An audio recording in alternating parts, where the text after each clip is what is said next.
For today's video nga pala is naisipan ko nga po lang mag-video para naman may ma-i-upload ako kahit papaano.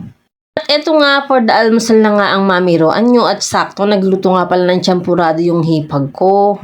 Lagyan ko na nga lang pala ng gatas para nga mas masarap at syempre pinartneran ko nga rin pala to ng mainit na kape.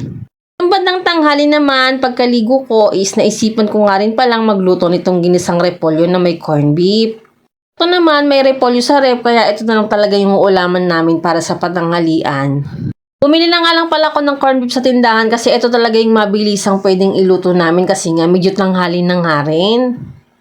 Medyo nagmamadali na nga ako ng mga oras na yan kasi medyo nakakagutom na nga rin talaga.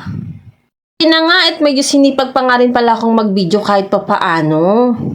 Kasi naman si Boss M is sobrang mapili nga at hindi lahat nga is binibigyan ng earnings. Kaso nga wala naman akong magagawa kung hindi naman ako yung napili niya na mabigyan. Pero syempre medyo nakakalungkot naman din kasi nga nag-e-effort nga ang mamiroan nyo tapos wala man lang earnings kahit 0.01 man lang. Kaso nga is tiyaga-tiyaga na nga rin ang mamiroan baka malay nyo is maibalik nga pala yung earnings ko sa in-stream ads. Kaya nga kung mapapansin nyo is hindi nga talaga akong masyadong nakakapag-upload ng mga long videos or yung mga mini vlog ko. Sa pa nga is paulit-ulit lang naman din tong ginagawa ko sa bahay kaya hindi na rin talaga ako masyadong nakakapag-upload.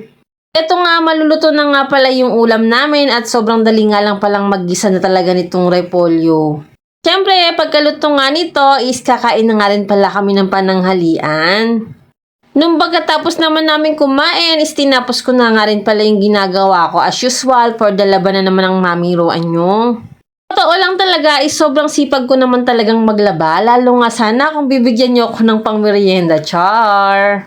Pero naman kapag nanay ka naman talaga is ikaw lang naman talaga ang maglalaba dito sa bahay. Nabukasan naman pag uwi nga ng asawa ko is may pasalubong nga pala siya sa akin, sobrang saya nga ng mamiroan nyo. Naalala ko is magjowa pa nga lang pala kami nung huli niya akong binigyan ng sapatos. Sobrang thank you nga pala daddy sa bago kong sapatos at may magagamit na nga talaga ako. Feeling ko tuloy is nagpapahiwatig na nga na oras na nga para makapagsumba na nga ang mamiroan nyo, char. Siyempre pagkababa ko nga is naisipan ko nga natalupan na nga pala itong mga santol na inuwi ko galing pa nga pala sa Makabling. Nalungkot nga ako kasi nga medyo nabulok na nga yung ibang part nito kaya ang ginawa ko nga is pinilian ko na nga lang ng mapuputing part. Gulay nga pala to ni tatay at sasamahan nga pala ng laing at gagataan nga daw niya. Ito nga at gumamit na ako ng food processor para nga mabilis nga silang magiling.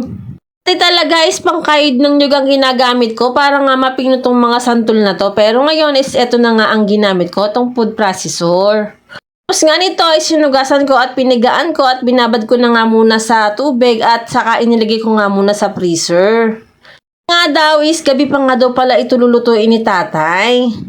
Dahil medyo gabi na nga rin palang nakabili ng ingredients si tatay kaya nga gabi na nga rin talaga niya ito naluto at eto nga ang ulam namin sa aming hapunan.